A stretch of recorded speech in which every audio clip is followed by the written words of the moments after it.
ሰላም ዛሬ ደግሞ ኪክ የሚለውን የህንደኛ ፊልም ወደ አማርኛ ተርጉመውልናል እሱን ነው ይዤላችሁ የመጣሁት ፊልሙም ወደ አማርኛ ተተርጉሞ በተለቀቀ በአጭር ጊዜ ውስጥ ተወዳጅነትን አትርፎ መነጋገሪያ ሆኗል የህንድ ፊልሙ ስም ኪክ ሲሆን በፈረንጆቹ 2014 ዓ.ም ላይ ነው የተሰራው የአማርኛው ፊልም ርዕስ ደግሞ ጃና ሞራ ሲሆን ርዕሱ አልተተረጎመም በራሳቸው ስለፈጠሩት ሊበረታቱ ይገባል የሁለቱም ፊልሞች ታሪክ 80% የሚመሳሰል ሲሆን 20% ማመሳሰል የከበዳቸው በበጀት ምክንያት ነው የአማርኛ ፊልሙ አጨራረስ የሰነፍ ደራሲ አጨራረስ ሲሆን የማይመስል አጨራረስ መጨረሱ ሳይንስ ይቀጥላል ብሎ ዘጋው በሌላው ዓለም ተመልካች ነበር ይቀጥልልን ብሎ ጥያቄ የሚያቀርበው እዚህ ግን ተርጓሚው በእርግጠኝነት ክፍል 2ን ከሃላዲ ሚሊዮን የህንድ ፊልም ነው ተርጉሞ የሚያቀርቡልን ከምንም በላይ የሚያሳዝነው ተርጓሚው ራሱን ደራሲና ዳይሬክተር እያለ የሚጠራ ሲሆን የፊልሙ መጨረሻ ላይ የያለው ደስታ ፊልም ብሎ የሰውን ፊልም እንደራሱ ንብረት መውሰዱ ነው እነዚህ የተደራጁ ተርጓሚዎች አካውንቴን እንዳያዘጉት ላይክ ሪፖስት ኮፒ ሊንክ እና ፎሎ አድርጉ በቀጣይ እንዲተረጉሙላችሁ የምትፈልጉት ፊልም ካለ ኮሜንት ላይ አስቀምጡላቸው ይሄን ያህል ካልኳችሁ ይበቃል አሁን ቀጥታ ቃል በቃል ወደ ተረጉሟቸው ሲኖች ልውሰዳችሁ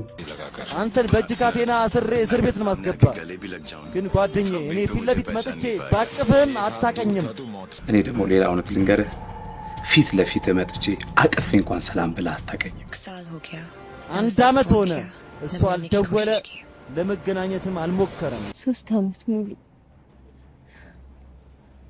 አይኑንም ማይቸው ድምጹንም ሰምቻለሁ በኔትም አንድ ሰው አለ तुम्हें भी किसी से प्यार है አንተ የምታፈቅረው ሰው አለ ፍቅር አይደለም ነፍረት ጥላቻ ሰው በሚያፈቅረው ልክ እኔ ደግሞ መጣላው ሰው አጋጥሞኛል እኔ አውቃለሁ እሱ እዚህ አካባቢ ነው አንድ ነገር እርግጠኛ ሆኜ ልንገርሽ ይሄን እሱም አዲስ አበባ ተከትሎኝ ገብቶ ይቅርታ ወንድሜ ይሄን ቦታ ታቋለህ ይቅርታ እኔ አዲስ ነኝ ምንም ችግር የለውም ይቅርታ የኔውን እዚህ ሰፈር ነህ ሰው ጠፍቶብኝ ልጠይቅ ነበር अंग्रेज मिलाते हैं የሚጨባበጡት እኮ ፈረንጆች ናቸው ህንዶችን ማይተቃቀፋለሁ እኔ ትምህርት መጥቼ ባቅፍ እንኳን አንተ እኔን አታውቀኝ መኩሪያ